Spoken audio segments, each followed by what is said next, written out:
Cam, I think I have the same gaming chair in my Amazon shopping cart right now. Yeah, this one's from Staples. This is a Oh, kind of okay. jury-rigged, uh, jury-rigged Staples one with some car headrest on it. Really? Because it didn't come with the headrest. So Oh, dang. I, Nice. yeah, I the one I'm looking at, I think has a headrest. You got to go for that. I was gonna say Graham's got a proper gaming chair. Yeah. That one's nice. Yeah. Upgraded.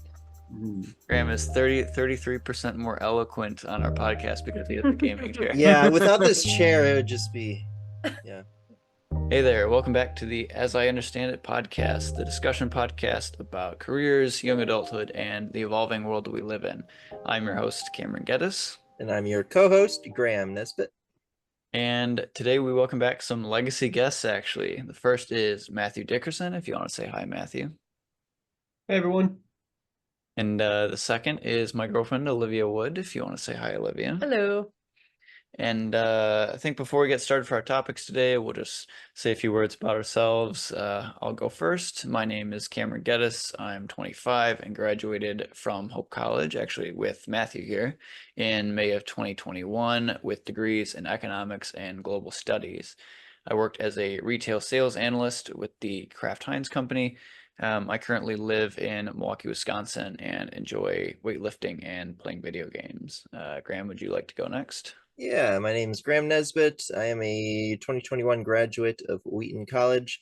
I majored in psychology and currently use that degree by working as a counselor in the Rockford region. In my spare time, I enjoy animating. Thank you, Graham. Matthew, would you like to introduce yourself next? My name is Matthew Dickerson. I am also a Hope College graduate, as Cameron brought up, May 2021 as well. And then I went to graduate school at Purdue University, graduated actually just this last fall in 2023. I currently work for a fusion energy company in New Jersey called Thea Energy. And in my free time, I also love video games, board games, and climbing. Nice, very cool. Thank you, Rock on. Matthew. And lastly, Olivia, if you want to introduce yourself a little bit. My name is Olivia. I graduated in 2021, also with a degree in psychology from UW-Milwaukee. And I am currently finishing my graduate program in clinical mental health counseling.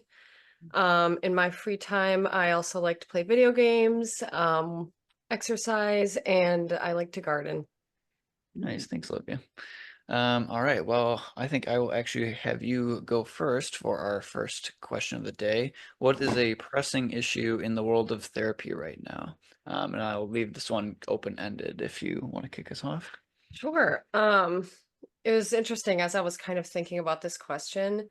I thought about what I currently do in my internship in the field of counseling.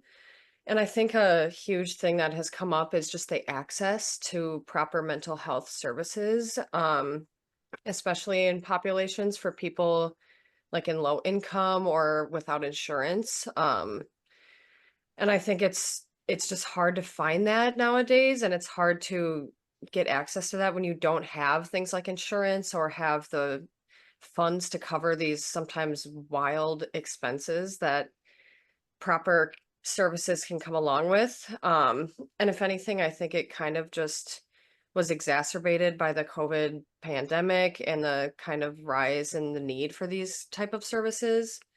And I think it also kind of just calls for accessible, affordable, proper science-based mental health practices, like individually and also like community type of services and stuff like that. So I think that's where I'll leave that. Yeah, I think those are all great points. And I think from as far as the access perspective goes, as part of the healthcare system, it's like the insurance always plays a very big role in that. And I know that oftentimes it's kind of part of your healthcare plan if you work for a company that provides insurance, and sometimes they'll have at least at the places I've worked, they have EAP sessions. So it's like employee assistance program sessions. But where those are covered at 100%, even if you haven't met your insurance deductible and whatever for the year. But your mileage can vary, and sometimes different places have a large number of EAP sessions. Some have fewer. It just depends on where you're working and like what their particular plan includes. So obviously different in the US from a lot of other countries that either, you know, it's like incorporated as part of the tax base, or it's just not included at all. And there's a lot of places that don't have any access to therapy whatsoever. So just on the other end of the spectrum. So yeah, I think that's a big part of it. I think another part of it too, again, from the insurance perspective, is sometimes, like I've heard of, if you go in for one thing, like you think you have, you know, some particular issue going on, and then it turns out it's something else. You know, there's kind of like an underlying mental situation that can change how it's coded, and then that can affect your how much you're paying out of pocket and stuff like that too, which is again kind of a wild thing to think about, but that's just the situation. Yeah. As far as costs go, and not even talking about people that live in geographic areas where you can't necessarily meet with someone in person. So like for instance, if you were living in like out in the boonies, or if you're living in the mountains of Colorado, you know, you can't just pop over, you know, 20 minutes to your local psychologist's office and get a visit, and it's more complicated. So I think talking about virtual visits and stuff is always an option, but that's, you know, that's also outside of some people's comfort zone. It's just a complex situation because everyone opens up better in different situations. So Graham, I don't know if you in your Yeah. work. Yeah, Olivia, I just wanted to add on to that. Not only just access to resources there, but also awareness of resources. I've Mm, seen a lot of things in my field where there are legitimate places set up in order to help people that a lot of the clients are just unaware of. So making the availability of such resources known and how they can get to that is also a big thing, because information and how to get those things, a lot of times people just need to be shown how to do that, and it can definitely, alongside access and insurance, just awareness of what's available and what they can do can make a huge difference. yeah, I think that's a great point too. Like if they don't know there's a resource out there, it's this same as if it was completely unavailable. Yeah. So Yeah. um yeah, I don't know, Yeah. Matt, if you want to add on to any of that. Yeah, I guess I would just ask kind of bouncing off the topic that yeah, a lot of times it's not covered by insurance, or maybe you don't have access to it. Uh, what are some kind of free or cheaper options that people can use? Are there, anyone can go outside and go for a walk, and I think we talked about doing breaks last time, but what are some ways that you might be able to get more professional help, or more addressing your psychological needs that we might not consider, or that we don't, as you talked about, don't know about, and what do those look like? I, I have one thing for that. Mental health wise, there maybe resources there. I work with substance abuse, so I can add a couple of things there. Free resources, things that are available. This is I mean, there's Alcoholics Anonymous, Narcotics Anonymous, a lot of 12-step groups. Rockford specifically, where I'm located at, is, I believe, the city with the most recovery meetings in the entire state of Illinois. It is one of the best places to recover. Another resource available just for helping out daily things is a place called Miss Carly's in Rockford. They'd help distribute a lot of free resources, a lot of generosity there. Yeah, I think I wouldn't say that there's a substitute for professional help, because it's, you know, it's a medical science at its core, and Olivia's got the homework and papers and exams to prove it. But I think there's something to be said for community and charity organizations too, in a sense. I think that's um just one of the byproducts is if you have charity and sometimes like religious organizations in your areas, they tend to host a lot of those things for free, just as part of their outreach, of like group sessions, kind of talk like, I don't think they're necessarily labeled as therapy, but it might be like support groups and things like that. Even just having an active community presence is really important. So it's not going to fix necessarily, it's not going to, you know, teach you how to relate to, it's not going to teach you how to deal with a traumatic childhood experience necessarily, but it might expand your emotional toolbox sufficiently enough to, you know, kind of like fixing a flat tire long enough to get it to the shop. Like that's probably not a great analogy, but it's, you know, what comes to mind. So Well, and I think that's why the community outreach aspect of it is so important, because it gives that access and raises awareness for people who might have not otherwise even known about it. yeah. And putting it in places that are, you know, heavy in people, like where they're walking around, they can just see it. And just having it open to everybody and allowing people to have access to that, I think is important. Yeah. All right. Well, I think we've covered off on that pretty well. So I think we're ready to move over to our next topic, which is going to be more in Matthew's field. What are some factors? I realize I just worded this wrong in here. What are some factors people interested in electrical engineering should consider? I've got some stats from the Bureau of Labor Statistics. Electrical engineers design, develop, test, and supervise the manufacture of electrical equipment. Electrical and electronics engineers work in industries including research and development, engineering services, manufacturing, telecom, and the federal government. Electrical and electronics engineers generally work indoors in offices. However, they may have to visit sites to observe a piece of complex equipment or a problem. The median annual wage for electrical engineers was $106,950 in May of 2023. Overall employment of electrical and electronics engineers is projected to grow 5% from 2022 to 2032, faster than the average for all occupations. So little promo there for Matthew in your field, if you'd like to respond first to that. Yeah. You know, I think the first factor in engineering is kind of the same across all engineering fields, and it's, do you enjoy construction? Do you enjoy seeing something be made and a project come to fruition? A lot of people, a lot of engineers, it's Legos. You know, that's your start. Something, some toy, some building mechanic that gets you going. And a lot of times then that bounces into some computer games that you love. Minecraft is a big one. Along with just being active with your hands. We do tend to, yeah, we do tend to stay inside and indoors on a computer, but we can also get out to the lab and construct things.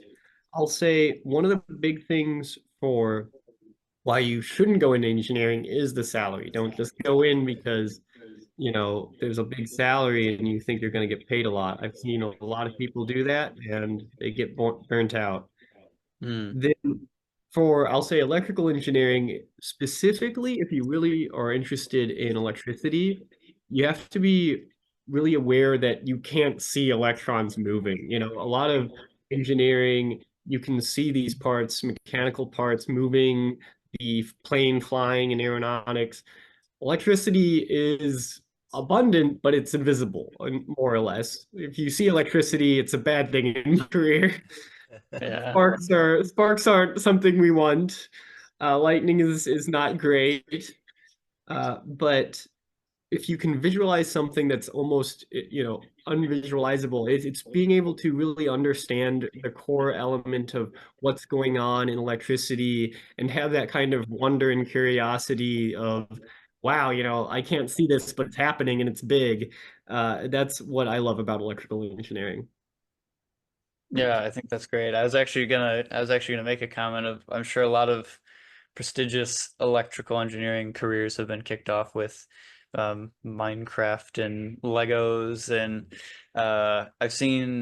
I saw a clip of someone who built, it was like 1 kilobyte or something of storage inside of Minecraft using the redstone equipment and stuff. So for those who don't play Minecraft, it's like a very basic logic kind of electrical system in Minecraft, and people make things far beyond it than probably what the developers would have wanted. But I'm pretty sure they built Doom in Minecraft using redstone. Like it's crazy. Yeah. So more than enough creativity to get put to use in those games. And I think too, I was actually explaining to Matthew before we were recording that I'm working on some stuff around. I work with computers a lot for data analytics, and part of that is I have no hardware experience, so I'm trying to repair a few things that I own, and part of that was buying a soldering iron in kit. So very kind of elementary level working with circuit boards and stuff, but I think it definitely has it's very cool to see like the PCB boards and like all the, that's what's called, right? With the leads and stuff that you put into it, and they look like LEDs and things like that. It's just cool to see it in action. So, and I think that the salaries, I mean, great, but I would say too, like that's sort of for people that are interested in analytics and things like that on a similar level. Yeah, you can't do it just for the salary, because there's a lot of other jobs where you could make more money with less headache, if you're someone that's like very good at sales, or if you want to like run your own small business and you just have that acumen right off the bat. Like, you have to do it based on loving it, not simply for the amount you're making each year. So but yeah, Graham, I don't know if you want to follow up anything like that. I'm not sure if you've had any excursions into the engineering field. I just say, Matthew, do you have any, like, I have a fear of electricity, like lightning, stuff like that. Do you have any like concerns or things like that working in the field? I'm sure you may work with higher voltages or things like that at time. Like, how's that for you? Yeah, that's an excellent question. I have burned batteries. I have arced between wires, and I've destroyed $1,000 devices. Accidents happen, and electricity is hazardous. But for better or for worse, electrical engineering has given me a sense of what it can do, and you begin to have a respect for it. And some things that were scary aren't, and some things that or aren't scary actually are scary now. But for the most part, you kind of realize what you can do, and most of what everybody works with is, really low voltage, really low amperage, and it's not that scary. I work now with 250 amps and somewhere in the upwards of 10 to 50 volts, and that's scary to me. That's something What's like an example, just to put that number in perspective? Yeah, what is that's it equate to? That's a great point. An electrical wall outlet, I think a lot of people have an idea for that, like don't touch it. But you'll just get shocked. You're not going to get, it's actually like, you don't want to touch it and suck, but you're not going to get fatally wounded from it or something. I had one time when I was studying it was when I was traveling abroad with my mom. I went to go plug something into the wall outlet, like a converter, and it was one of the ones where it had like a prong that folds out and another one that folds down and such. And I had grabbed around the bottom of it where the prong is that extends out, so you can plug that into your US devices. And I'd plugged the Chinese end into the wall, and my fingers were touching the contacts for the US plug. Yeah, I plugged it, and it was like, and I didn't even know what had happened, but I just, like, a few seconds later, it was like there were all these white marks on my finger, and I just realized, I was like, oh my gosh, I just zapped myself pretty good. Yep. Yeah. Yep. Okay, so a wall outlet is how much then? You said? So in the US, it's 120 volts and it's 60 hertz. So, or 115. But that's it sounds impressive, but it's really not too bad. Like you said, you got shocked, but you were okay. It's a little sting. It's kind of like beekeeping. After a while, you Mm, get stung by bees enough. But now what I'm dealing with is that was maybe a couple amps, not even, maybe probably a very low amperage, right?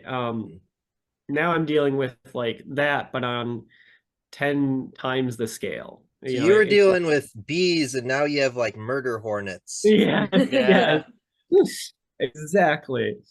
So gotcha.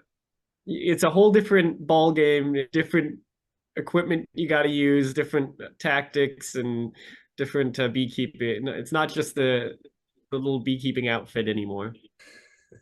Gotcha.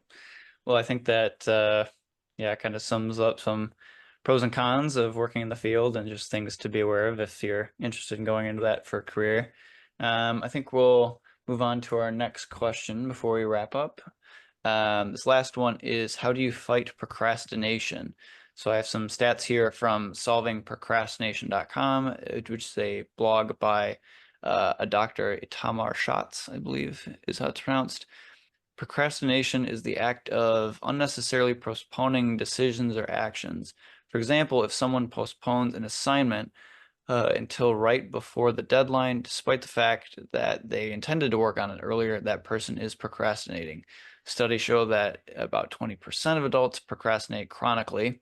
They also show that 50% of college students procrastinate in a consistent chronic manner. 75% consider themselves procrastinators, and 80 to 95% of college students procrastinate. Approximately half of the people surveyed frequently use the internet to procrastinate. In one survey, 94% of people indicated that procrastination has a negative effect on their happiness, and 18% indicated that this effect is extremely negative. And then they also note that students often report that procrastination occupies over a third of their daily activities, usually in the form of behaviors such as sleeping, watching TV, or playing video games. So I think definitely insightful stats on kind of failure to stick to whatever you're doing. And I think procrastination can definitely be crippling in certain aspects. So just going first on this, I would say that I am someone who is very prone to procrastination, or at least I was. It's just hard when you have things that you know aren't due immediately and you can kind of get around to them later. It's very easy to convince yourself that things are a different priority than they are, especially convincing yourself that high priority things are low priority, which just is not the case often. And it took me a very long time to sort of kick that. And one thing I had learned is that usually procrastination occurs because you're just not writing things down and you're just not remembering when things are happening. So you're more willing to just push something off and kind of hope that you forget about it and remember it later, versus if you get it down and assign a deadline, it's much better. And the most low touch way that I've gone about it that's been helpful is just to use like my phone, use Siri. For some reason, like going into notes and then like manually writing it down and all that stuff, like you can do that, but I find it's nice to just be like, hey Siri, remind me in 2 hours that I have to move my laundry, like something like that. And you can go in and manually set it later. So there's all sorts of apps now. The App Store is littered with applications that are designed to help you focus on things. There's a few things like built into the default apps and stuff. So you can kind of use your phone as a way to circumvent procrastination rather than exaggerate it. So, and it's one of those things too where you can use day planners and all that.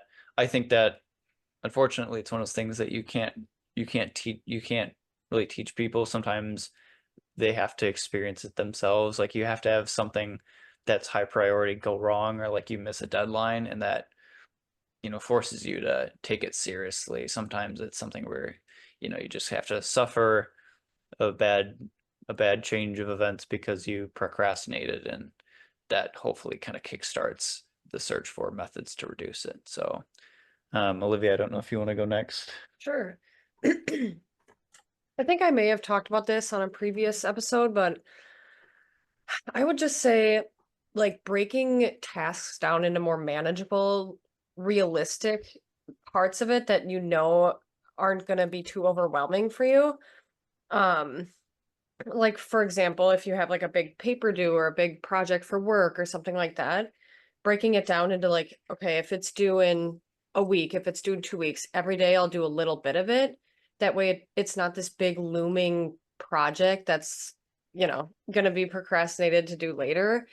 And I also think that sometimes even day to day, having a more broken down structure of like, I'll work on it for an hour and I'll take a break for a half an hour, or kind of giving yourself that leeway where it's not too overwhelming and it's not too much to do at one time, I think is important as well. Yeah. Yeah, that's a good point.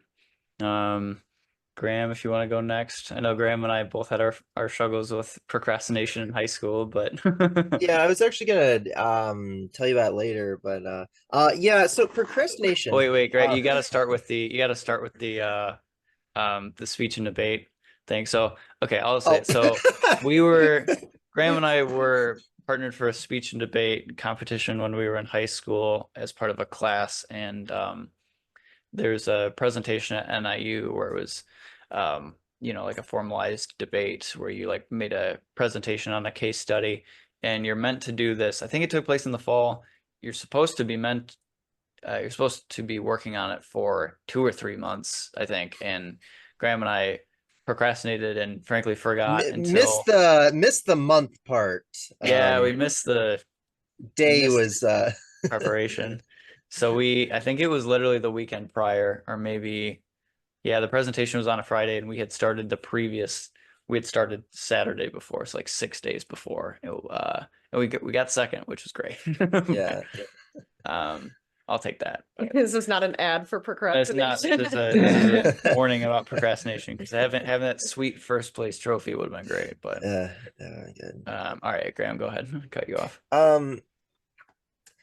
Yeah, so don't let stuff get built up, because then you're really in trouble. When stuff is built up, like you have a bunch of to-dos, at least in my experience, I do like the opposite of what I need to do in that circumstance. Like when I have a bunch of stuff to do, it will stress me out and I will like play a game on my phone or something to deal with that stress.